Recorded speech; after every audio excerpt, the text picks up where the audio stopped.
Hi, and welcome to another episode of Wine and Wisdom.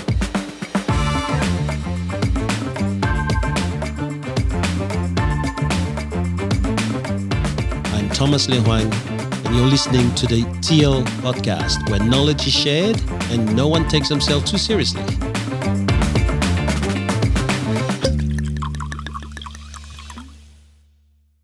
Hi guys, how you going? We're live. Thanks very much, Charlotte. Well, this week, a lot of stuff this week. So let's start with the wine. First of all, the wines, Kies wines. We've been privy to have received this pack from Kies Wines, and it was a bit of a surprise, guys. So we talk about it. So the way that we've done it is, I think, as we picked who's got a Cap Sav, that person will have same as me. So that's Meg. Okay. And so the two of you have got the Merlot, right? We got the Merlot. So let's show it. So this is what we all received. Yes? Beautiful. Okay. All right. Monkey Nut Tree and the Chavmil. Chavmil, the original name. Okay, so let's before we start, let's see what I can get Jess.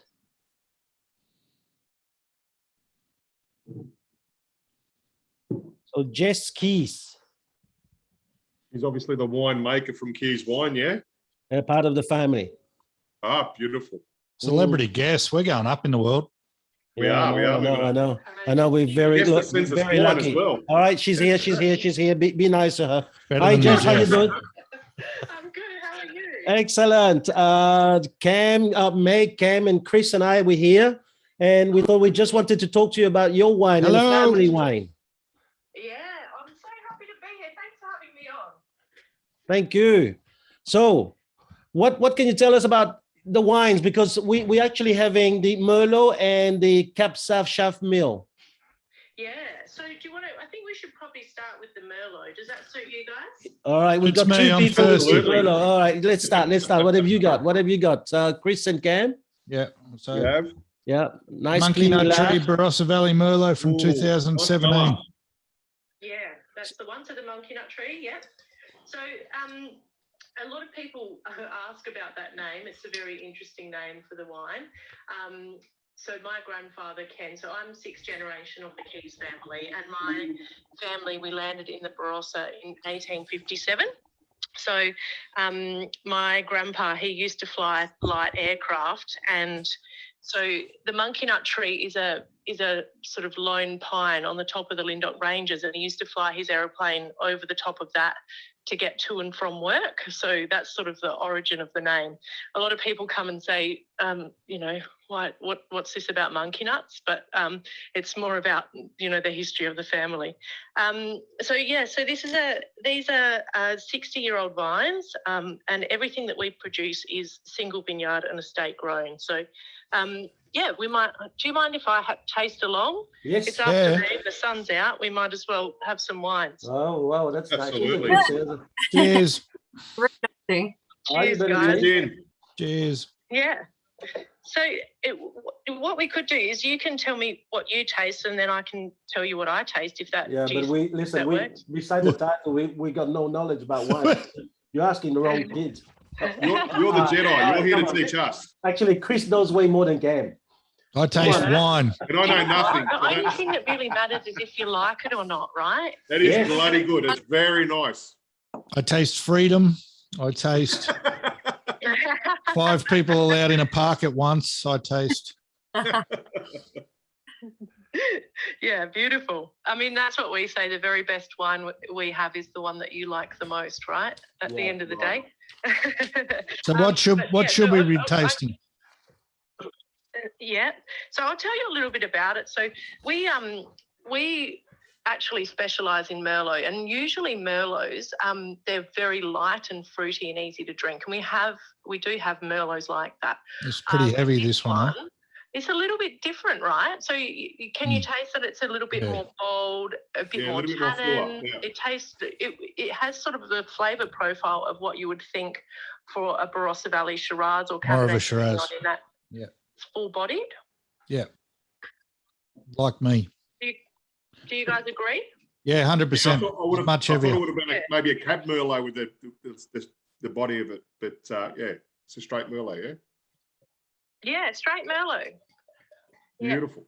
And so it's quite a big wine, right? I mean, a lot of people taste it and think, that how is that a Merlot? And so we have two Merlots. We have one that's really light, fruity, easy to drink, and then we have this one. And this is the one that we enter into the shows, and this one got best in show at the Small Australian Winemaker Show. So these are old Merlot vines, some of the oldest Merlot vines in the Barossa Valley. Would you say the 2017 is now the year to drink it? With ours, we say up to 10 years cellaring. Oh, wow. Because they do spend a fair bit of time in oak. So this one spent 16 months in a third new French oak. So it is a wine that you can put down, and a lot of Merlots aren't, but this is made to put down.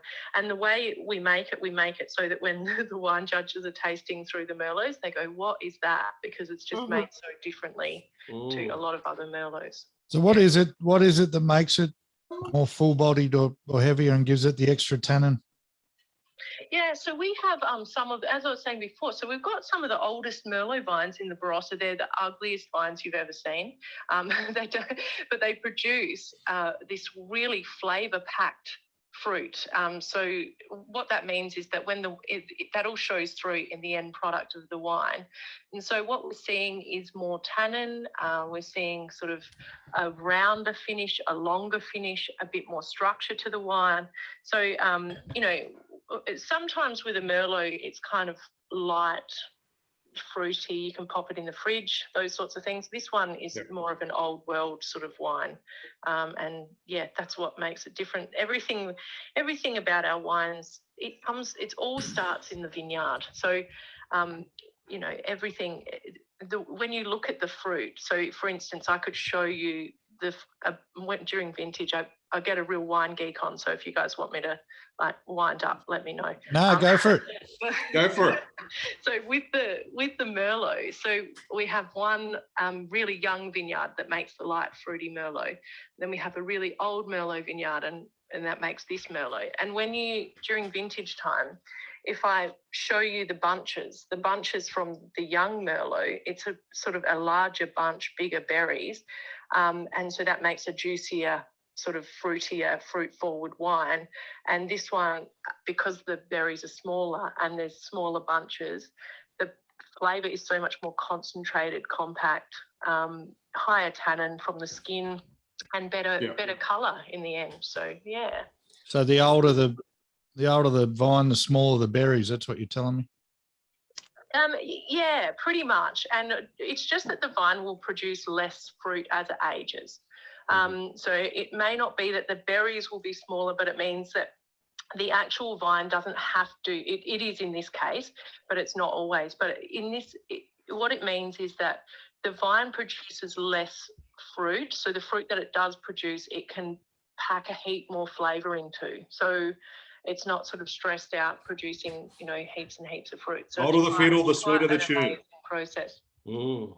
Okay. All right. So let's have a look at the other wine then. The Cab Sav. Cab Sav. So do you guys like Cab Sav? Is it something you guys drink? Yes, absolutely. Cab Sav is we normally do this in a room, and we have our cheese and our pate and prosciutto and all these things together normally, So and that happens every week, but since lockdown, it's been on Zoom. Oh, yeah. So Cab Sav has been one of our favorites. Yeah, right. Yeah. Well, we'll have a try of it if you guys have a taste. Yeah. Now, I've just tried it. I mean, look, Jesus, Meg, leave some for somebody else. I got a bit excited when I bought that one. Thanks for pointing that out, Cam. Oh, mate.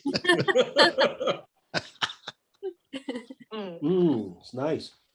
Thursday's my Friday. What are you guys noticing there? Like the difference between the two? It's not it's heavy, but it's not as heavy as some of those Cab Sav. Yeah. To me, it's got a little bit more spices in that, It makes it more actually even enjoyable. You don't have to have it just with cheese. You can actually have it with a nice meat. Yeah. Because it gives you all those spices. Very, very interesting. Must be because your father's in real estate. Yes, yeah, he was. Wow. He had to do something different. So I thought I just you talk about your wine and I tell you something about your dad. Okay. So what about this wine? What about this wine here now? Because it's also won some awards. Yes, yeah. So very interesting you say that. So you know how it's a little bit softer now. Yeah. When we first bottled this wine, so it would have been sometime in 2019, the tannins were really, really big and bold, and it makes we have a really busy cellar door in the southern end of the Barossa. So before COVID, we used to do sort of 14 bus groups a day. So we can't have wines that aren't, just for that sort of wine connoisseur market. We have to have nice soft reds that appeal to a broader market, if you know what I mean. So when we bottled this, it was that aggressive tannin, really grippy. But now it's had some time in the bottle, and we taste them regularly and just see how they're going. And this one here, we were like, yeah, it's ready. It's really light. It's got that kind of leathery sort of cigar box kind of characteristics to it. Beautiful wine. Seriously, beautiful wine for Caps Out. Guys, I don't know about your Merlot, but I would say that you missed out on the Caps Out. Yeah. Funny that you chose who got what, mate. That was good. No, mate, that was serious. I just speak. Oh, yeah. Wow. That's nice. So Michael Kies, I met your dad many years ago, probably 1995, 96, when he was part of a very large training organization. He was a very successful real estate agent, and then he went into public speaking. Yes, yeah. I did not know that he actually even got into wine. Oh, right. Yeah. So funny thing is, he actually has a wine named after him called The Suit, because so he worked pretty much 10 years straight. Were you in real estate? Yes. Oh, you know what it's like then. Yeah. We are all in real estate, by the way, Jess. So the four of us are all in real estate. This is why we drink. You guys are my absolute heroes. So what really is good about your wine is that, if we become famous in real estate and we do well, we can actually aspire one of these days to having our own winery. Yes, exactly. Make sure you say hello to him. I was very, very famous. I was actually more famous than him. He'll know why. Okay, all right. I'll tell him. Yes, tell him I won the sales manager of the year in that organization, and I was the first sales manager to have ever won that People trophy, and also my name got scratched a few years after that. Wow. So tell him he'll remember. Yeah, so you wouldn't have slept too much during that time either. because guys, what Michael's got 3 children, right? And you're the second? I'm the second, yes. All right. So everyone in the family is in wine because they realize that, that's where the money is, not in real estate. Real estate is, I have the utmost admiration for people who work in real estate. I just think you guys are awesome. Like, it's such a, for me, just personally, I just think it's such an amazing service to the community to help people move. Like, and I think I know I've bought been through 2 property purchases myself, and it's like, it's so scary. And if you get a good real estate agent, it just takes all that stress out of it. Do you know what I mean? I think that your father is the best. And let's just give us a promo for the next 10 years. I think we're gonna get him on, because some of his one-liners just out of this world. Yeah, he'd love it. He loves to talk real estate. Just tell him about Thomas. He'll remember. He might. I will. Actually, he might not want to talk to me now that he knows. I'm hoping not. Thank you so much for your time today, Jess. That's great. Thank you for having me on. I hope I didn't talk too much. No, not at all. No, we appreciate this, and we appreciate your bottles. And we hope that many other people are going to try and enjoy this wine. Beautiful. We need to go visit. We need to go to Barossa for a visit. Glad you liked it. We're going to come down. We're going to come down. Thanks, Jess. Yes, please Thank do. you, Jess. Have a See good ya. night. Bye. Wow, she's a beautiful person there. Mm. This is an amazing thing, you know. So he was in real estate, like probably one of the best. I mean, tall. You know, if he's not 2 meters tall, I mean, he's not tall. But his ability to just have the crowd in his hands, in the palm of his hand when he's speaking, it was just amazing. And so when I saw this and I saw his wine, I'm thinking, mate, there's hope for us. We can actually own a winery, the four of us together. I saw one for sale. the other day. Imagine Wine and Wisdom wines. I saw one for sale the other day. I can't remember where it was now, but we couldn't Yeah, afford it was just a depot for 85 million now, mate. we couldn't afford it. We Yeah. can only have the door to the garage. I was going to say Chris can upgrade from his garage. Here we go. Meg's is getting into the jokes. You know, Can I Thomas, just seriously, can we just check on Megs? I know Are You OK Day was last week, but hold up your glass, Megs. Oh, Jesus Christ. Are you okay? Hey, look, Yeah, I have to say this Cab Sauv it's quite different. It's not that heavy kind of hit and like most Cab Sauv, and it keeps you there. It's Yeah. actually very fruity. I should have just drunk it straight from the bottle, to be honest. Put a straw in it.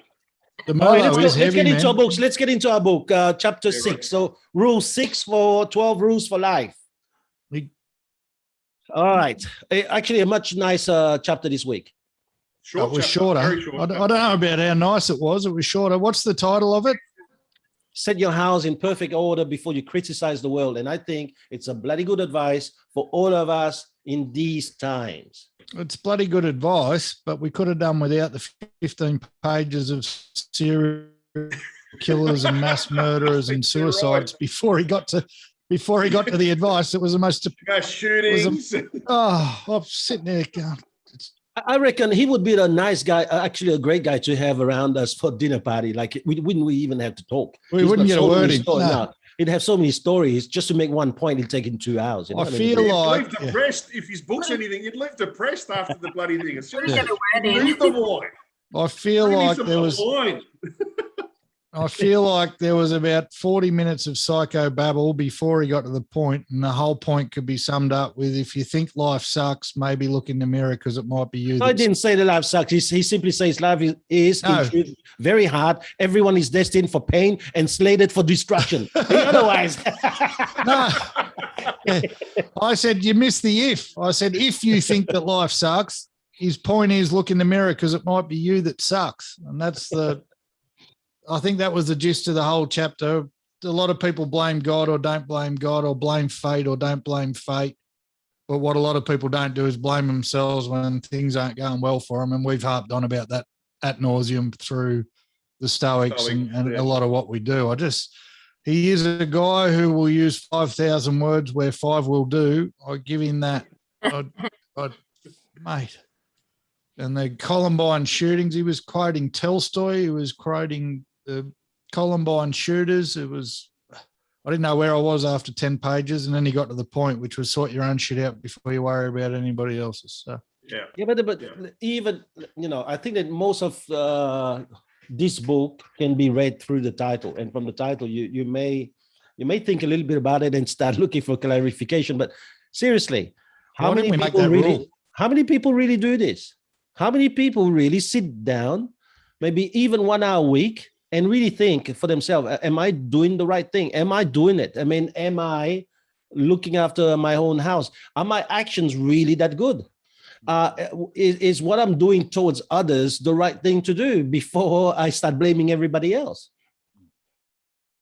And I think that we need to really think, he's got, all right, a lot of that kind of stories, but most people would really learn from this book, I think, especially this chapter, because I've seen people, especially even over the last few weeks, I think that with COVID and whatever is happening, the lockdown, the restrictions, the anger is coming out.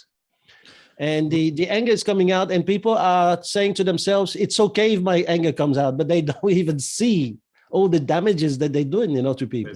That's it. But he talks about the circumstances and people blaming other people for their circumstances. I don't think we can draw a parallel with the lockdown, because that isn't our fault. That's completely how out you of our respond to control. it is, mate. How you respond to that is your fault. Yeah. So everyone's getting frustrated. There's no question. Everyone's getting frustrated. How you deal with that frustration is, and how you, express that frustration is under your control. And it's with anything in life. Just have a look. Just listen to Jess, all right? Jess Kies. She, as soon as she found out we were in real estate, what did she do? Complimented us. Absolutely. It's how great of a job, and how much she admired, the kind of hard work and the time and the sacrifice that people like us. She never once even said, well, in my industry, well, we've stopped having the cellar doors. We stopped having so many of these things that we used to have. This is the thing that makes you think, hey? A day. From 14 buses a day when... Anything else you guys got out of this chapter? That was a small one. That was pretty much it. I liked it. There's a few parts in that I really liked. There was one part when a lady was speaking to someone about the issues she had, and she goes, I just hope these issues are my fault and not God's fault, because if they were God's fault, I can't do anything about it.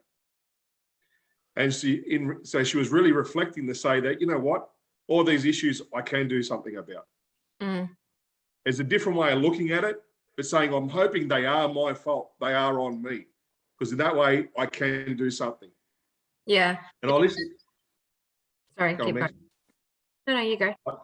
I just thought that was a really good sort of eye-opening statement, how she said, I hope it's my fault. A lot of people don't look at things that way, saying, I hope I'm to blame, because then I can fix it. Yeah. I don't know if it was the same section, but there was a bit and it talked about distress, and it talked about it didn't matter whether it was, in your head, whether it was intellectual, whether it was emotional, whether it was physical stress. But it said that such distress always permitted a variety of interpretations. And it said, basically, it didn't matter what situation you were in, it was always possible to learn something good from a bad experience. And it was just interpretation. It's going back to what you said before, Chris, everyone's in the same boat, but it's how you respond to that. And it reminded me of something that I think I learned from Darren, and it was basically that every time you point a finger forward, you've got 3 fingers pointing back at yourself. So for every time that you say you did this or you did that or you did that, you've got 3 pointing back at you that you should look at yourself. And it summed up the title of the chapter, really, that you need to make sure you've got your own shit sorted before you start, throwing stones at somebody else. Yeah, but how do you get your shit sorted? This is probably like what some of our people are asking. How do I stop it? Well, it's work, man. It's work. There's a lot of work involved. It's not an overnight process. I mean, even for us, I mean, it's something that's continual. And we had this conversation is, what is a stoic? And I think it's, we had that differing opinions. People are working towards being a stoic. No one really ever achieves stoicism. I think it's the same thing. How do you work on yourself? I think it's a progression. I think it's a constant effort. But using words like work and process only scares people away from doing it, right? So where do you start? Where do you start? Not ready to do it. No, well, but people need a starting point. So he gives starting points at the end of the book. If something's not going right for you, have a look at what you could be doing to contribute to it. Now that means that you got to have an honest conversation with yourself, which is the hard part, people, because it's so much easier to blame somebody else. So I blame Thomas for everything. It's all his fault, and that makes my life quite easy. But if you start talking about it, it's work and it's a process, and it's hard. That's why the majority don't. That's why the majority won't read a book, because they're almost scared that it might teach them something about themselves that they don't like. So I think if we're really trying to help people, we need to make it as less scary as possible. As easy as possible. Fair enough. I think the first step is stop blaming other people. Well, that's the first step. Just don't. And then if there's no one else to blame, who might be left? Yeah, I like what he also said there. You know, have you cleaned up your life? Yeah. If the answer is no, here's something to try. Yep. Start to stop doing what you know to be wrong. Right. That's So the last first bit. week we were talking about, like, you know, make sure that your kids don't do things that you wouldn't be proud of. Well, now maybe you should really stop doing the things that you know to be wrong. It's one thing to do the wrong thing. It's another thing to do something you know to be wrong. There's Right? nothing like having kids to highlight that, though, is there? You know, like when they start copying some of the things that you do or say, and you think, oh gosh, like, you know, that they've just copied, or their body language comes back at you and you think, oh, that was me.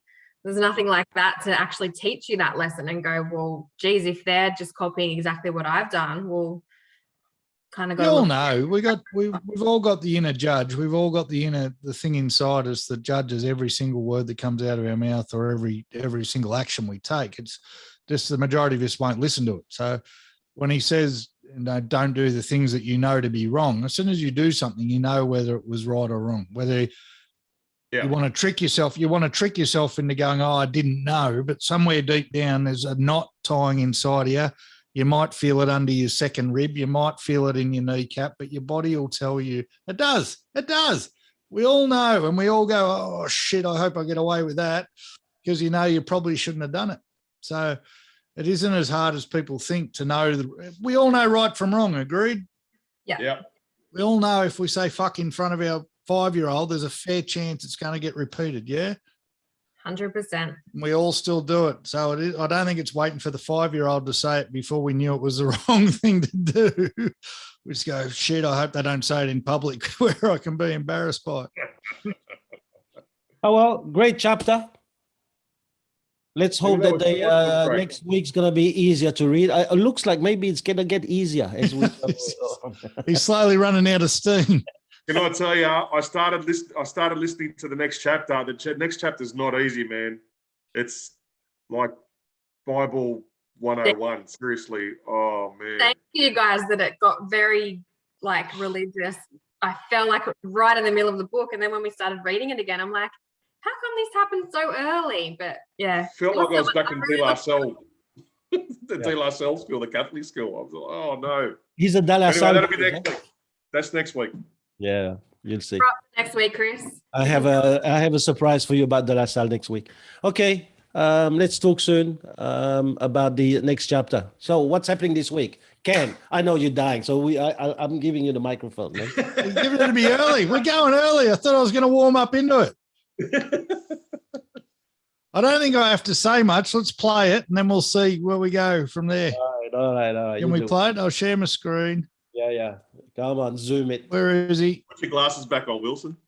Yeah, I can't see shit. Ready? Everyone listen. I'll turn it up nice and loud. And then I'll Make sure it's on the right website. turn the microphone around. Don't speak, Chris. You're way too loud already. Here we go. I know I'm supposed to say that I respect people's choices and reasons for not getting vaccinated. I don't.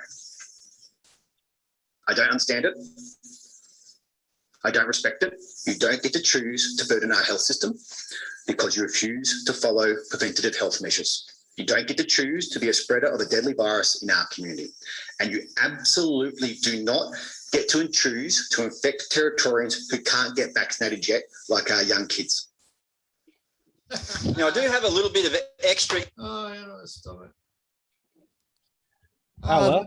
That is the right honourable Chief Officer of the Northern Territory, ladies and gentlemen, who doesn't respect anything you do. How good was that? Pretty straightforward. No grey there, is there? I think since Donald Trump, everyone's trying to copy him. So that's him. That's the Northern Territory announcing that no one who isn't vaccinated will be allowed into the state, along with a whole bunch of other changes they're making in there. Basically, if you're unvaccinated in the Northern Territory, you are fucked. And if you are vaccinated in the Northern Territory, you can do whatever the hell you want. They're not even if you catch COVID now, they're not going to isolate you. They're not going to quarantine you. They're not going to do anything. So that's him. That's because they don't have any ICU beds, mate. That's a politician who's supposed to. It's a politician representing the people saying out loud, I know I'm supposed to respect your right to choose, but I don't. That's the guy running the state. So Yeah, but I listen, let's have a look. Let's have a look. So this week, Chris is with me, Megan's with you. Let's pick one. Meg, which side you want to go? For or against? You want to defend his position and you want to go against his position? No, I'm going to go with him. You're going to go with him? All right, then Cam, the two of you are with him and Chris and I, we against. All right, let's go. You start. Well, I'm the boss here. You all voted me in. Tough shit. I'm going to do whatever the fuck I want. Do you agree with that? Meg, we just finished the book. Like the chapter says, careful about what you say. Look after your house first. And the leader of your party has already done something wrong. You know what? He's only the first of many that this is going to, there's going to be so many more people and people that are in positions of power that come out and say this, that this is the rule, take it or leave it. And Megs wants me to take her to the top with me. So she's my right-hand wing woman. We're going for the prime ministership, Megsy. Okay. All All right, right, Chris. where we draw the line. Where do we draw the line? Well, you don't have a right to choose anything. No. Well, that's what I'm asking. Well, you're all right with people being obese. You're all right with people being alcoholics. You're all right with collecting taxes from cigarettes. But you're not all right with people choosing whether they vax or not vax. Nah, and that's my right. Who are you to tell me? So they've got a right. They got a right as well to take it or not, right? I think it's a bit. They don't have to come into the state then if they don't want to do it. We didn't want any of you walking up. A lot of those people who want to travel freely in Australia didn't choose you to be the prime minister for the whatever you are. No, we didn't want people walking up Ayers Rock anyway, mate. This is just another way of stopping it. So you've also got to think, if you're traveling internationally, you've also got to fill in a declaration form about certain things that you have or haven't done anyway. This is just going to be another box that they've got to do. But that's a country that I'm going into. I'm already an Australian. You're telling me I'm as Australian, I can't travel in any part of Australia that I want to. I thought this was a free country. Now you're telling me just because I haven't had an injection, I can't travel in Australia. I want to go see Ayers Rock. I know I can't climb up it. I'm just thinking, don't tell anybody this. Just Northern Territory. I think it's funny that I can say I don't respect your right to choose, but all you idiots chose me. That's what I don't respect. You idiots chose me, and now I don't respect your right to choose. Sorry, did I just jump fences then? Or? With me now. Come on, Chris, what are you doing? Can the honourable member for the One Nation Party say something? Because he's been very quiet. I'm just waiting for you. Listen, the art of war is very simple. Let the two enemies fight each other, and then you just take on the one that survived. Okay. Now, and they're already halfway I think that one of the things that we need to really remember is about freedom. The French has got very simple, and liberty, equality, fraternity are the three things, and freedom is very important. I think that when you have some of these people at the top making these kind of decisions, when not all of the decisions right, and they stuff up all the decisions, have a look. Premier Dan is now easing, when for months he's been playing like some real tough nut game. Now he's easing the restrictions, even though the cases are going up and up in records. So I think that for example, we know that COVID does not happen to survive the sun. But yet, all of these dumb nuts have decided that you have to go in a hotel room where there's no sun and wait for 2 weeks for maybe the virus to come out, right? But they make decisions like this that are stupid decisions, and now you have one guy making another decision. Plenty of sun in the Northern Territory, mate, and you're not seeing none of it. I think, why can't I disrespect your right to choose? Right? Why can't I go on the national media and say something like... No, I didn't say you can't. I know that you can, because... Mark McGowan's my best friend. Mark McGowan... This is the problem now with a lot of politicians. They are copying Donald Trump's style of leadership. You're just jealous. And the leadership that they have is simple. I am in the position, I do whatever it takes. And I think that we're going to have to really sit down. The nice things, and you're very lucky, the people in Australia, there's a huge a huge middle class group. That's why you'll never have a revolution. You do that in a poor country, we'll come after you. We'll shoot you. Actually, we'll hang you. We wouldn't even waste a bullet on you. Are you threatening me? I think people are saying that I should be nice, that I shouldn't be threatening you, Cam. But you know what? I don't give a shit. I do threaten you. I will kill you. I will come after you if you really want to defend that position. Listen, Mark McGowan, my best friend, he's the most popular premier in the country, and I just want to be like him. And when we're lying in bed at night and he's the big spoon and I'm the little spoon, we whisper into each other's ears, one day we could run this country. One day we could run this country. And then the next night I'm the big spoon and he's a little spoon and everything's fair and equal. But all I know is you're... All right. I think in this debate here, Megan and Cameron have won this week. Well done. But so what are we thinking now about then Premier Dan easing the restrictions? Have a look. This is a guy who's been this kind of story, and now he's doing it some kind of a reverse, isn't it? I think we need to look, and I haven't come up with an answer yet, but something's going on deep down. Something's changed hands. Something's going on behind closed doors, because he's backflipped faster than Simone Biles does at the Olympics floor routine. And he's broken ranks with all the other Labor premiers. So we try and we're salespeople, right? So we're used to selling people, honesty and truth in my case, but the rest of you used to selling bullshit. What's the bullshit going on, do you reckon? Is there an election coming up for Victoria? No, there's not. They're going to call an election early, election? No, but the Labor premiers were trying to ruin ScoMo for the federal election. The next election to come up is a federal election, right? So they were holding steady and saying, we're not letting anyone in, even when you get 80%. I think because they were trying to ruin the next federal election. But why has China got in his ear? I don't know. But someone... Don't you reckon, like, he's the one that's been in lockdown the most out of our whole country, right? So do you think he's starting to go, shit, maybe what I've been doing hasn't worked.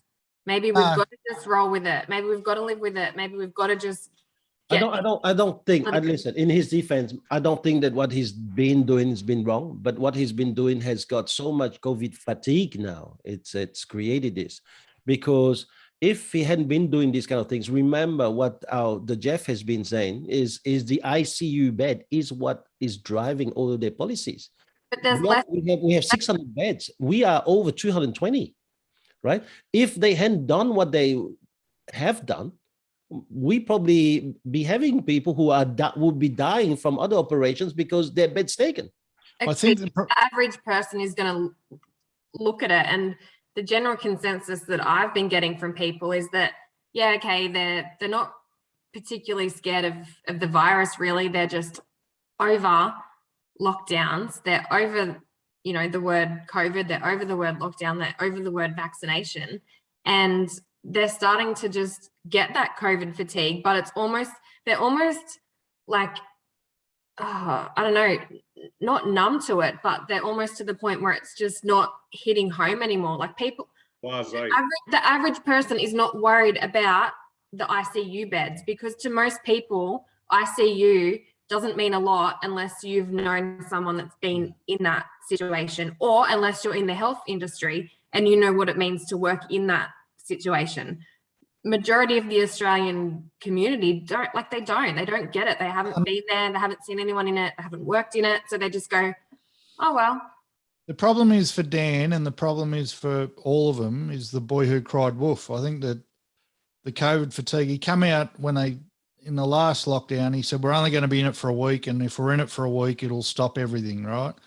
And now they're going on. How long Melbourne are going on, I don't know, not quite as long as us this time, and that's what you're talking about, Meg. Everyone's sick of hearing about it because the world hasn't ended yet. They keep telling us the world's going to end, and it isn't. But to Thomas's point, now we're getting to a point where the ICU beds are filling up and things are on the brink of turning fairly nasty. But because they've been carrying on about it for 18 months unnecessarily, now that it's necessary, no one gives a shit. And I also think... I don't think they've carried on about it unnecessarily. Like, obviously they've got the inside information. They could foresee what was going to come. So they've been trying to protect us from that. But the average person is not going to listen to that because they're not going to listen when they say you'll be out. They're not going to listen when they're told at the start you'll be in for a week and then we're still locked down 4 months later. Right? That's why they're not going to listen, because they don't believe a fucking word. No. They said you've been for a week if everybody stays home. But then there's a lot of those people who said, well, everybody else is stay home. It's not me, one guy, breaking these rules that's going to make a difference. They've been in and out of lockdown so many times, they'd be getting frustrated as hell in their story. They won't be listening to a good story, like a good timeline. No one knows when it's going to actually finish because, yep, we're out at this day. 3-4 weeks later, they're back in lockdown. Okay, we're out and now we're back in lockdown. They've had it more than anyone. So they'd be up to here. Like Thomas said, COVID fatigue, huge. It's only mistrust. All right, so let's move on because we really are all about real estate work. So how does it affect our people? Well, I was just about to say, I don't think it's people getting sick of talking about, well, they're probably sick of being talking about COVID, which is why no one's listening to us right now. But it's getting to a point now where a lot of people are starting to feel the effects greater than we're just in lockdown. I was hoping we'd get to chat earlier at our On the House session, Thomas, because it was Are You OK Day last week, but I've had a lot of conversations this week with members of the elderly generation, just through appointments that I've been to, and they're not talking vaccinations or lockdowns. They are in tears with how lonely they are and how isolated they are. And you know, the whole, look, to be honest, I think half the reason I was there for a few of them was just because I needed someone to talk to. Half of them don't want to move, but it's the only way they feel like they could get closer to their family. I sat with a lady today who in the last 3 years has had breast cancer, a hip replacement, and her husband die, and now she can't even get in the bus to drive from go from Mingara to Batto Bay shops because of all the exposure sites that are going on. And the reason that people don't want to talk vaccines anymore is because people just are more worried about themselves now and really starting to battle and telling us. A lot of these things we have predicted. Listen, we know Freedom Day is the 18th. We're going to get out in the middle of October. I'm hearing already families dispute starting. Yeah. Families having talk between vaccinated people and anti-vaxxers. You know, so you already have people arguing about meeting after the 18th of October. Part of the problem with the 18th of October is everyone's going, yes, there's a ray of hope. It's still a month away. It's still another 4 weeks of not seeing your family, not seeing your friends. And I know in the first lockdown, we were very concerned about the elderly. I don't think it's been mentioned as much this time. And they are the ones, they're getting it worse than anybody. They were already weren't working because of their stage at life. They already weren't as mobile as most of us. And now I probably would disagree with you on that one. I think that the kids have really copped it big time this time. I think the kids they are not built at this kind of young age to be at home with mom and dad gets frustrated. Mom and dad tell them off. Yeah. When mom and dad's got a problem, well, they cop it. They can't go to school and tell their friends, or they can't go to school and bash another friend or play with the ball to vent their frustration. And these kids are copying it. And many of them are copying in silence. I think single child families, you really got to feel for them. I know, I've got 2 kids full-time in my house, and thank God they've got each other. Because they're brilliant for 23 hours a day. And then if you added up all the times they weren't brilliant, it probably an hour that they're blown with each other. But, a 7-year-old single child in this sort of environment, mate, Jesus Christ. Yeah. But I think that's why I think the elderly are probably copping it worse, mate, because most people have brothers or sisters, but the widows and Listen, man, I don't think so. I think that the elderly, they've been doing it for quite a while. A lot of old people I have don't really see their family every week, right? So their life, to many of them, it hasn't changed. But that young kid, it has changed. The young kid who now gets further back in his studies because he doesn't get the right help and support, he goes backwards. There's someone who works as a volunteer in the police force has told me that they actually having an increase in domestic violence. And the domestic violence they got is from children. It has nothing to do with partners. It Yeah. is children getting more and more angry. And I think that all of those politicians, and we always have fun because that's why in wisdom we always start with something silly. But really, what about all of these collateral damage that we're creating or we are really provoking within our own families? You know, these guys, they are not looking at a bigger picture. All they're looking at, all right, let's keep the number down. Hold on, what about the rest? And this is why we said it last week. You know, we're talking about celebration life. I think that for the moment, with all the measures, we're celebrating not dying. I think there's a lot, the longer it goes on though, a lot more people are just looking for ways to find the loopholes in it and find ways that they can get connection with other humans, whether it be the elderly. Like I went for a walk with a friend, it's probably 4 or 6 weeks ago now, but we were walking along this footpath along the lake and there was these 2 cars parked next to each other. They both had their side doors open. And it was these 2 elderly couples. One was sitting in the front passenger seat and one was sitting in the back passenger seat. And they had their cheese and bickies and they had their whatever they were drinking. And like they were having a great time. But that's the way that they had found that they could still catch up, you know, be technically doing the right thing. And they're just sitting there looking out over the lake, having their happy hour or whatever it was. And I thought, that's what people are doing at the moment. They're looking for ways to go outside of the box and go, okay, if these are the rules that we've got, how do we play them? How do we make it that we can still catch up with our family and friends? Can the kids do that? No. No, they can't. They can't drive. Worse than this, true story. A grandmother who believes in conspiracy theories, and in conspiracy theories, I mean by that, what she knows about COVID and how we all stupid, the people who get vaccinated, because we've been brainwashed by the media, and she somehow is one of those rare people who managed to find a way to get to the truth, has decided that instead of seeing her grandchildren, she would rather not be vaccinated. This to me, that is out of this world kind of thing. How you have only so many years left in your life, and you are actually sending a message to your grandchildren. Me looking after me selfish, me looking after my own point is bigger than all of you put together. It's that to me. I try to explain it to me like Denzel Washington says, as if I was a 3-year-old, because I can't get it. That's what I was saying, mate. The longer this goes on, people are starting to look real internal about how it affects them, because it is driving. And I don't think we should be trying to, I know we're not essentially, but I don't really want it to be a discussion on who's suffering worse, kids or old people, because everyone's suffering, mate. You started, bro. I just said I want to remember the elderly. All right. No, who was most, and I said I disagree. I can tell you a story of a friend of ours who was at the park with a husband and a kid, and an elderly gentleman approached her and said, "Do you mind if I just stand here and talk to you for 15 minutes because I've got no one else?" Like that's not cheese and bickies and car doors open where he even had a friend. Right?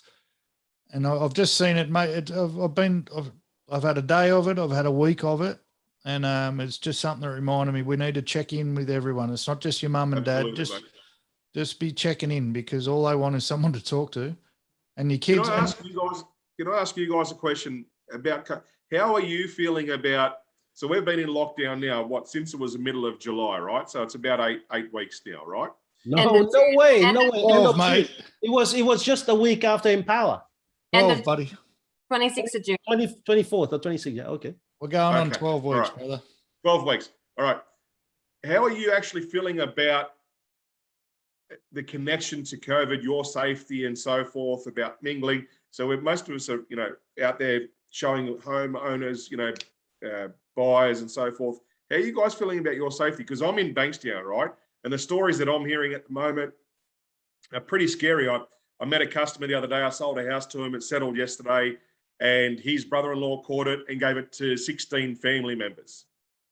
So for me, I'm like, man, and there was a second story I'd heard. So for me, it's a big wake-up call to say, man, you really need to sort of start taking this a little bit more seriously. I think mate, personally, I haven't worried about my own safety, but one of the scary things is going to people's houses and them saying, oh, we don't have to wear a mask because we're double jabbed. It's like they've been told or told to believe that because they're double jabbed, they can't catch it, they can't get sick, they can't die. And we're walking in wearing a mask, and mate, it's been dozens of people. Oh, we've got our jab, so we're safe. Who's told them that? Because that's how they're feeling comfortable now. Yeah, but Jesus Christ. That's the problem with the messaging, right? That's the problem with the messaging. But I haven't, that's maybe I don't know, I'm stupid, but I haven't worried about my own safety, but I don't know about you guys. So what was the question, Chris? In this lockdown, have you come across people that have caught it, known directly, people that have caught it indirectly, been affected? I mean, I know two of you guys are at the Central Coast, and Thomas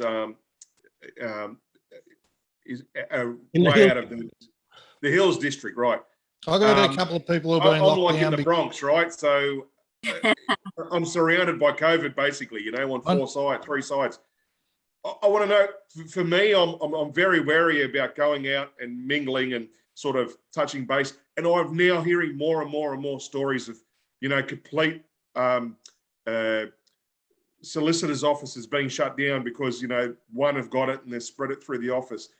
Building sites being shut down, and people that we've dealt with for many, many years being putting in ICU, struggling with COVID and so forth. So I'm really hearing firsthand, feeling it firsthand this time. Yeah. Are you guys feeling a little bit more insulated from the effects of this? Because maybe the severity is lessened through that insulation. I don't know. I put a house on the market last week, mate, and 10 minutes after we went online, the owners got a message to say they had to isolate for 14 days because their son had been a close contact, and a lot of the schools in the area where that was were shut down, and they had the cops and the army turn up to the house every single day, making sure they were there. So we don't have the helicopters flying overhead like you guys do in Bankstown, which I saw yesterday, which I think is fucking horrific. But yeah, I still don't know anyone who's at it. So we've got some people up the road. They had to isolate for 2 weeks. I think they come out today or tomorrow because she was coming out. Yeah. Fucking jail. She was a close contact because someone at her work that was like COVID positive. But yeah, they've had a horrible time, and then some other people that used to live across the road, they were coming for a walk past last week or the week before. And they had to isolate for 2 weeks because their daughter was a close contact. So she'd been so the parents had been working from home, but this one particular day, the mum had to go into work. So she got one of her friends to look after the daughter. So the daughter went over to the house and spent the day there. And then a few days later, it came out that the household that she'd been in, that the mum in that household is a teacher at a school who'd had a child that was COVID positive. So they had to isolate, which meant that this family that we know then had to isolate. And the people that were the close contact of the child at the school, the mum ended up getting it. So she was a teacher at the school. Then the partner got it, I think, and then the daughter got it, and then the 12-month-old child got it. So there was 4 of them in the household. They all got it. But every time someone in the household gets it, the 14 days isolation resets. So the mum got it, 14 days starts. So then the partner got it, 14 days restart. So it kept going. So I think in the end, they had to isolate for about close to 30 days. Wow. Yeah, but you can't actually, so once you've had it, you will continue to have the COVID cells or whatever in your nostrils for up to 6 months. So you never get a test afterwards to say like, oh, okay, you're negative now, because it will remain in your like nostrils or whatever. Yeah. But basically once the symptoms, like you've got the 14 days, and then once the symptoms stop, then you're meant to, then it's okay. Like 3 days after the symptoms stop, then it's meant to be back okay again. But the family that had to isolate because they'd been in contact, luckily they never got it, and they still are so confused about how they didn't, because they just thought, well, you know, at some point we're going to test positive. Yeah, so right. that was a pretty hard time for them.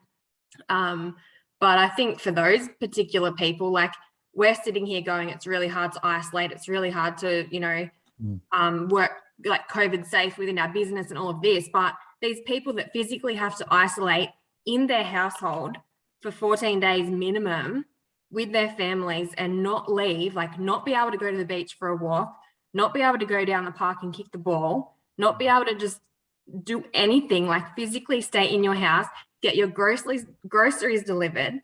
And the people up the road, like their groceries came, but something was missing. Like they were cooking shepherd's pie, their potatoes didn't turn up. So then they're messaging people in the street like, hey, can anyone just chuck like 5 potatoes on my front doorstep? And it's like, holy shit, like, is this really what it's come to? Like, you can't even cook your family the meal that you want to cook them. It'd be hard. Just had to Is have it just pie. me? Are all the rules a little bit confusing as well? Or is I it know. just me? It's clear as day, mate. No. Okay, I'm glad I you don't said that. respect your choice. That's what it is. That's what it is. No, but Because- listen. Let's not make this just about the COVID. I asked that question. How about our staff? How is it going? How Yeah, about staff? It's hard. It's getting harder. I think at the start, for us, a lot of our team like really tried to stay positive, and you know, it was not a novelty. I won't use that word, but it was sort of like, you know, something different, and It was new. we were all learning together. Obviously, we'd done it before, but it was like, okay, yep, let's just go with this. And because the market kicked for us up here on the coast at the same time, the workload increased. So there was in the work time frame, there was no time for them to sit and dwell on it or whatever. It was just get the work done, and then in their personal time, well, they could do what they pleased. But the longer it goes on, there's definitely more anger there, like we've talked about before.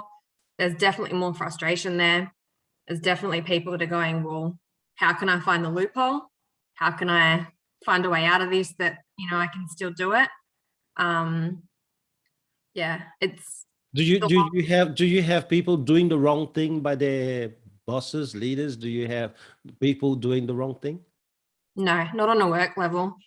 That everyone's working. I've got no question in our team. Everyone is putting the effort in. There's days when they're finding it hard. Like, you know, they're sitting there going, how do I just get through the next hour or the next half a day or a next full day? Like, where like they've got to dig deep to find that motivation sometimes for them to keep going. So no one's intentionally doing the wrong thing. Because the first lockdown, a lot of people re-questions their career. A lot of people start to think, hold on, what am I doing? And this time there's less, you reckon? I think, well, for us, the first time the market definitely slowed down. So they had a lot more time to maybe think about what they were doing, or even just take the foot off the pedal, because there was a real fear factor in that first lockdown from our perspective up here. But this time it's just been busy with inquiry, busy with listings. Like the amount of inquiry that we've got, there was one house that we had that's just sold, and the listing agent said, you know, I've literally got 100 AAA buyers from this one listing, 100 AAA buyers that are ready to buy. We need stock for them. So if one particular house has generated that much inquiry, and their phones, like, you know, we were on a training session the other day with property management. We had one of the sales managers in there doing a session on positive and negative gearing. And you could see him, like, you know, every now and then he'd go like this on the screen, and he was flicking up calls. And he did a bit of a Q&A session at the end, and then they said, oh, well, we're going to go on with our meeting. Like, if you want to continue on, you can. And he said, I've literally got about 25 calls that I've got to make just from this 30-minute session that I've had with you. So the amount of inquiry that they're getting is amazing. But even today, one of the girls said, I just wish like we could have just a little bit less inquiry. And I said, would you have ever thought you would have ever said that? And she said, no, not at all, not at all. But for every, and another thing that she said was, for every one buyer that we get that buys this house and we get to ring them and tell them good news, we've got like 5 or 8 or 10 that we've got to ring and say they've missed out. They've been offering and they've missed out too. So we're the bad guys. With every positive, there's always the other side to it. I think we might be a bit fortunate, TL, with our business that all the stuff that's happening for our guys is new. So when they sell a house, it's brand new and it's exciting, and it's when they get a listing, it's brand new and it's exciting. So they haven't got the real estate fatigue to go along with the COVID fatigue. No, I believe that success is a matter of design. Yeah. The jealous people say that we're successful because I think that we just designed our success. No, I'm just saying for our team and how they're dealing with COVID. No, when we have our team members who now have got a promise of a percentage into the business, and we grooming them that way because we thinking forward. We thinking of giving them businesses. We're not thinking of them working for us. This is why we have a team that is just out there. We haven't seen them. They don't even need to talk to us. But that's mainly because I think in our design, our business design, we're not greedy. So that's all, man. That's not the first. I reckon second, third one, fourth one, which is going to happen because there's variant and all these things happening. I think this second lockdown is not going to be the end. There's going to be way, way more. We're going to have to learn to live with masks. We're going to have to learn to live with all these things. And I think we're going to have to learn with a lot of family quarrels and disputes because I was reading today that a mother who was an anti-vax mother and she was protesting vividly. She just lost her girl. She was 4-year-old, right? So, and now try and live for the rest of your life with that. All of them had the virus because obviously when you go into those kind of protests, you're mingling around a lot of people who've got it. And now you've lost your 4-year-old and they found out that it was from COVID. Now try and explain that to all your family and live with that for the rest of your life. I think there's going to be a lot more coming up, but you know, I was thinking maybe next week we should really talk a lot more about the conspiracy theories. I love the conspiracy theories because it's, to me, it's the best sales job, and we in sales, we have to love that, you know. I know, for example, conspiracy theories will do things like they tell 10% truth or a little bit of truth, and then they just attach a bit of lie. Conspiracy theories will use people who are famous, such as Nobel laureates and people who are big doctors and blah, blah, blah. And they attach them. Conspiracy theories will come up with names and all this kind of stuff. And then you spoke about it, I think, Cam, last week. They did a bit of research about it and the guy never existed. You know, things like this happen. So I think, how do we attach it to real estate? We have people who are going into houses trying to find us because we're hurting them. They have to say things like, you know, well, they haven't got an office here. But hold on, our office is simple. Our office is realestate.com. And our second office is your home. No one's had an office for the last 5 months, mate. You shouldn't want us to be in any other office than that. But they still would go out there and do those kind of conspiracy theory. And yet they have one rule now, that opposition of ours, who used to have Wisebury there, but we let them go. And these guys now actually have got one rule: do whatever it takes to get it away from Cam and his team. So sometimes do it for free. Actually, we're not in it for the money. We're in it to drive it to a level where they're going to pay home sellers in order to sell their home. and we just had a few auctions with them for real estate banner, and it was simple. We just kept driving up the auction, right?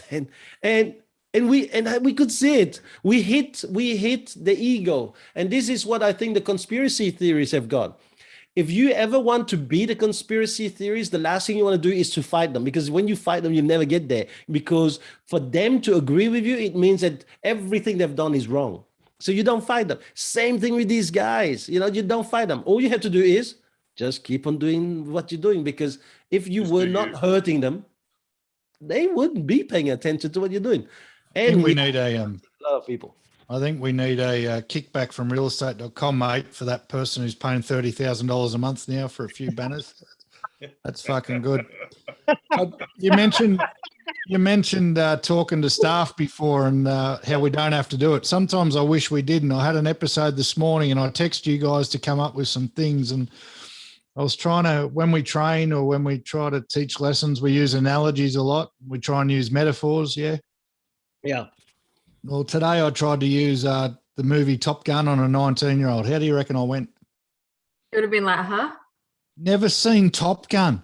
Never seen Top Gun. How can you have not seen Top Gun? There are so many good movies. When you sent that through, there's so many good movies people wouldn't have seen. So then the next part of the conversation, I tried to use Demtel ads. Didn't know what a Demtel ad was. How do you not fucking know what a Demtel ad was? Wait, there's more. Wait, there's more. So we're in a position now, except for Megs because she's 14, where we're hiring younger and younger and people, and we're getting older and older. So the generation gap is bigger. And I'm thinking, how many lessons from some great 80s and 90s movies are we never going to be able to tell because they have no clue? I love that you thought I wasn't around for the 80s and 90s. Have you seen Top Gun? Days of Thunder? No. Pulp Fiction? Oh, my God. Jerry Maguire. You haven't seen Top Gun? No. Ferris Bueller's Day Off. Oh. The Wanderers. How did you go? Oh, Chriso's rattling his off. What are your best, Chriso? I love The Wanderers, Ferris Bueller's Day Off. I have seen Ferris Bueller's Day Off. I love the Star Wars trilogy, obviously. TV show, McHale's Navy, I Dream of Jeannie, Bewitched, Hogan's Heroes. How many are there? And ads. Do you remember? Actually, Hogan's Heroes, my nan used to watch, so I did have to watch that. MASH. And What about MASH? yeah, Matt had to watch that because yeah. Crocodile Dundee. Hey, Crocodile Mr. Dundee. Ed, there was a show about a talking horse. Mr. Ed, Nah. You guys are so old. TL's older than all of us. How did you go, TL? I probably got movies that they haven't watched, mate, like Amadeus, like The Mission. Amadeus, The Mission, good movies. Yeah, Patch Adams. Oh, Patch Adams, come on. Patch Adams. Patch Adams, 1990s. Something. Yeah, I was Good 8. movie. I was 8. Are we Good trying? movie. I probably will say Tarzan with Johnny Westmuller. What about the kids that are growing up? He doesn't know, so he's changing straight The away. kids that are growing up watching Star Wars prequels, they don't even know there was a whole, oh my God. But it's something, we're going to have to watch a whole bunch of new movies. So Now you're starting to sound like Verdict's grandfather. Do you know how grandparents always criticize the grandchildren? Back in my days, we had... Yeah, no, it's not back in my day. I'm just thinking, what are we going to do? We're going to have to get... This kid is about to watch Top Gun 2. Stop it. Leave him alone. It's coming out soon. Like Tom Cruise. Bruce is already dead. No, he's going to be 70. I'm going, mate, have you seen the movie? He goes, oh, yeah, I think a couple of years ago. I'm like, you haven't seen the movie. I'm like, so then I try to explain to him the movie. And it's just... But what I'm thinking is we're gonna have to watch all the latest crap to tell analogies now or metaphors to teach lessons. How can we But there teach? is no metaphors or analogies in those shit movies. There is none. Are They're you that kidding? shallow. There is none. Mate, Maverick come in thinking he was shit hot, thought he was the best pilot, didn't have the discipline to be the best pilot, could fly a plane, but couldn't do all the little things right. There's a huge analogy in that, mate. Absolutely. Absolutely, but no good if you haven't seen the friggin' movie. Shawshank Redemption, The Power of One. Oh, there's so many. Shawshank. Oh, Yeah, Us as Shawshank.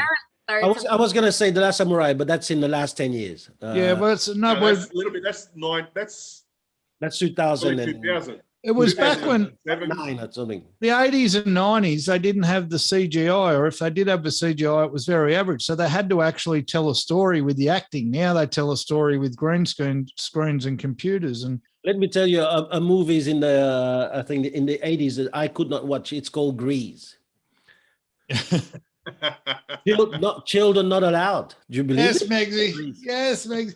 They couldn't do Grease now. They could not do Grease now. Imagine that'd be cancelled. it'd be politically incorrect. But Oh. also to pass it down to our kids, like, who here has watched Home Alone? Yes. Who has watched The Little Rascals? Yes, I got 2 pickles. I got 2 pickles. I got 2 pickles. I got 2. I fucking love the Little Rascals. Yeah. The He-Man Woman Haters Club. Who wouldn't love the He-Man Woman Haters Club? I knew you would love that one. Yeah. But it's about, like, Netflix has all of this. So with our kids, we've got to be passing this on to them, because some of these millennials, they haven't had that passed on to them. They've just been able to watch like YouTube or whatever whatever their parents have let them watch. But you've got to bring them into what you're watching as well. You've got to let them live some of that old school stuff. And like Jordan, I don't know how many times we watched Home Alone. There was a period there for about 3 months. I reckon we watched it 7 times a week. Like, we watched it over and over and over, but we loved it and he loved it and it was great. And The now part when he treads on the nail, the part where he treads on the nail and then falls back down the stairs after he's had to claw it. Oh, mate, that's and the spider gets me. Like, comedy gold. that spider, honestly, no Bang, thanks. bang in the face. the wet bandits. Guys, The Little Rascals is our common theme at the moment. So I have a Where's the walk. Stig? Sorry, guys. Where's the Stig? Where's Jeff? you already got your rating, mate. Beat it. well, no, You can't beat my rating, guys. I'm sorry. I love the Jeff. all Where's the right, Jeff? all right. I'm Hang gonna get him on. I on, didn't think that we had a subject for him to talk about today. Yeah, but how's he going to rate the NT Premier? I have war movie Saturday, Meg, with my eldest boy, because he thinks he's into war, but you wouldn't know a real war movie until you went old school. Favorite movie, Cam? Favorite Hey, old what are time you doing? movie? Very well, and yourself? Jeff, Oh, hi, Jeff. See? There was a Hey. time when I had to introduce you. Now they dying to hear from you. The stick. I mean, the Jeff. Because Chris is his #1 fan now.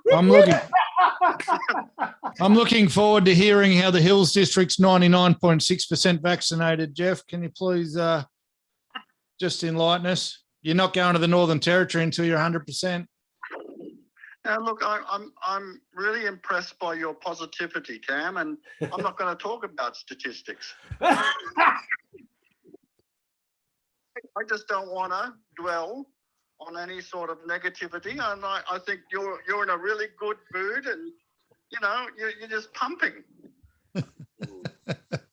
So you probably heard about all the stuff that we spoke about. So what do you reckon about Michael Gunner and his decision to make sure that no one who's not vaccinated, such as Cam, can't go into the Northern Territories? Well, I went up to Alice Springs. Of course you did. Yeah, in January this year. Oh, okay. Yes, So just after a lot of flies. A lot of flies then. Very hot, very hot. And I've now Thank you. figured that I won't be going back to Northern Territory anymore. So you reckon it was Mulberries. Can you catch COVID from a fly? Sorry, what was that? Can you catch COVID from a fly yet? Can I catch COVID on the fly? not from a fly? From a fly. From a fly. We've lost him. No, Good no. question, Meg. Good, well done. Hard-hitting journalism. No, the answer is no. Not yet. You can't catch it from a fly. No. But, All right. Thank God we're not no, asking you to rate Meg this week, okay?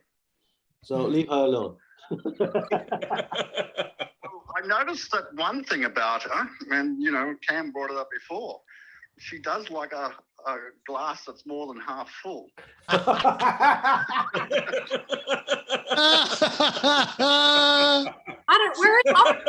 don't have to drive home. I'm good. Yeah. What's even funnier? It's almost all gone. That's a second. That's a second. All right. So Jeff, can you tell us something about COVID we don't know this week? Something's happened this week. Well, I think you know that all 3 vaccines are now available. The new Moderna. You'll be able to pick that up at the pharmacies. You pick which that is really good. So you do it yourself? Yeah, you just No, you Grab it go in. to the pharmacy, Yeah. and there's going to be a lot more distribution capability. I think now we finally got adequate Pfizer. Yeah. So I think that everyone should be able to have a choice now, which is very, very good. Mm. Is the Central Coast still a danger to the public? Did you- Central Coast was, they identified at the beginning of the week that it was becoming an area of concern. Oh, yeah. So, and I think it's due to a couple of things. It's due to that there's sewage detection, Yeah. and it's also due to the low immunisation rate. Right. But I think even the local member for Terrigal was actually talking about it as well. So it's an area of concern. Okay. So you think that Carry On very soon is going to be a place where no one can move? We've already got it, mate. We got it in the water. We got it in the water. We got it in the preschools. We got the army turning up every day. Welcome to Bankstown. Yeah. Hey, it's the Bankstown of the Central Coast, they call it. I thought you referred to it as the most beautiful part of the coast. Why is my phone going off? Hang on. It's definitely not God's country. Definitely not. Well, listen, No, it is but, still the gate to the Central Coast. The other good news, and you discussed it before, was Dan Andrews. It seems positive. He's done a backflip. I don't know why. It's interesting, but Yeah, why do you reckon why, Jeff? I want to know why. It's not because he's a good bloke. He's a prick of a human, but why? It's because the Silk, mate, he's lost all his shares in the Silk Road. which is subtly different too. And this is a bit of a fear factor. They've got very high immunisation rates now. Yeah. And they've got 70% first dose. Gladys in New South Wales have got 80% first dose. Yeah. Remember 3 months ago when we went into lockdown, we probably only had about 45% first dose. Yeah. So I think they're in a different boat. And whether, I think also, 3 months ago we had, bad messaging about the AstraZeneca. I think now Dan Andrews has got lots of Pfizer going down there. I think he's a happy chap. Mm. I don't think it's a boat thing, mate. I think he thought he was in a sinking ship, and if he didn't start paddling pretty hard or bailing the water out, he was gone. I think that's what's happened. Well, he's got an election next year. Game on. So he is the important moment. Jeff, how do you score him? Dan Andrews. Yes, our premier. Well, Chairman. admired him. Drum roll, please. But they're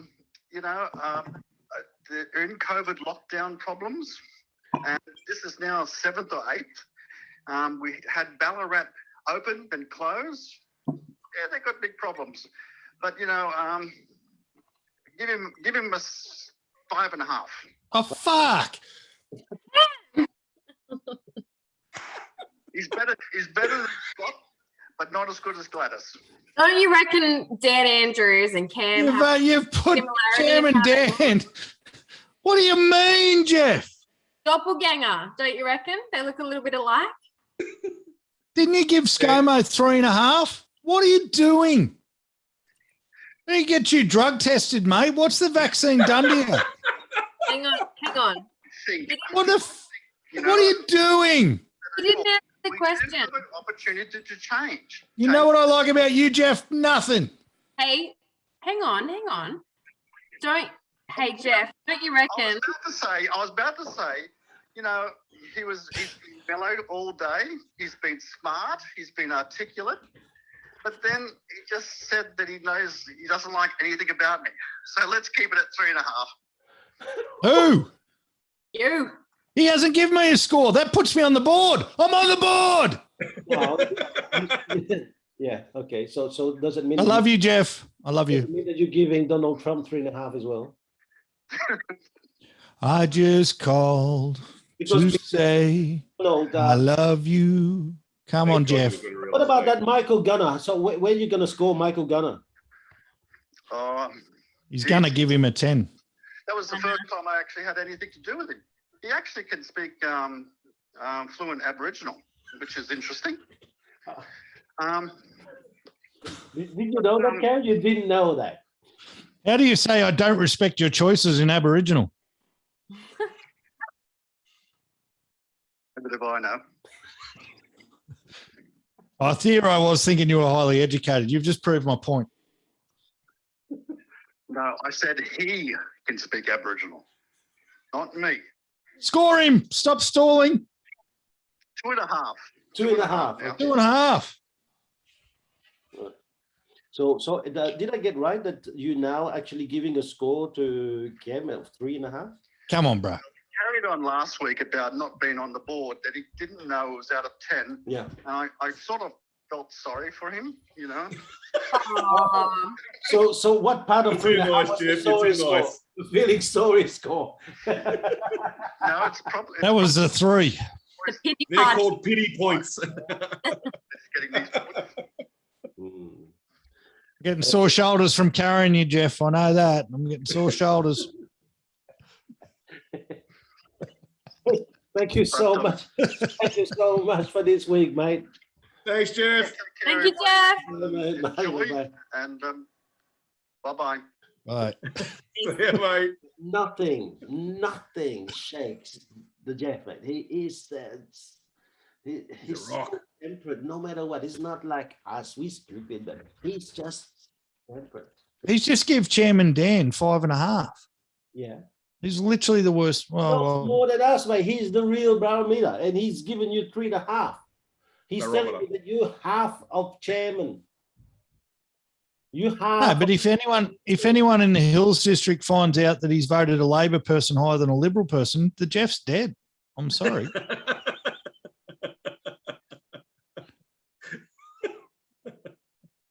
They're going to go around to his house and throw caviar at him. Just the spare rotten caviar that's, they've got left over. Yeah. And I hit him over the head with a French baguette. Before we go, we're going to have to decide. The 18th is coming. So the 18th, we're going to be doing the podcast from my place. Market appraisal, mate. Unfortunately, the 18th is only going to be to those who are fully vaccinated. So I just want to ask, how do we do it for the people who are not going to be vaccinated, and how do we do it in such a way that they don't feel like they're left out, Market appraisal, mate. Northern Territory. Will be fun. Have you had a shot, Megs? Yeah. First or second? You've had 2. Market appraisal. I can hear my wife yelling from the other room that she'll be fully vaccinated by then. So maybe you'll have a ring in. We're going to get an Airbnb. We're Get back in the kitchen, woman. going to take the I thought you didn't want her best. there. The best person's coming with us. So it looks like the 21st is probably the day we're going to do it. All right. Day's that? Is that a Thursday? Yeah. So 21st. We might need a few days after that. So Yeah, we had the weekend. All right. Guys, I don't know. I had 2 shots my second shot this week. you haven't had any wine, I've noticed. Yeah, I've had plenty. He's And- got it like in his this way. So Yeah.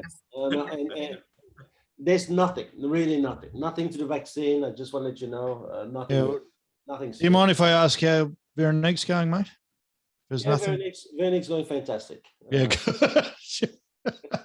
Do we want to? Do you want to not be the news, mate, and just spin bullshit, or do you want to tell people how the second shot? Oh, Veronique's feeling things that she's never felt before, and I think that it is. I think you only live once, and to experience these kind of things that you hello.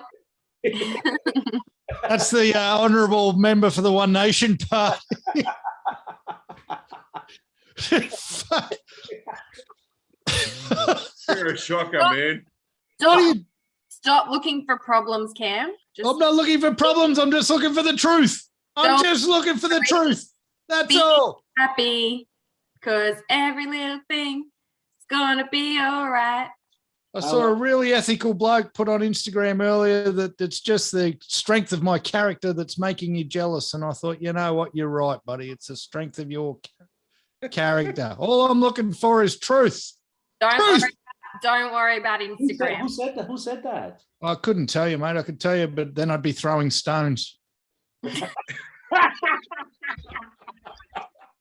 Don't worry about Instagram. It's not real. Comparison is a thief of joy. I just wish my character was as strong and my commission was as high. Thank you all for today. Talk to you guys. See ya. Bye. Thanks, Jess. See you guys. Bye. Thank you, Jeff.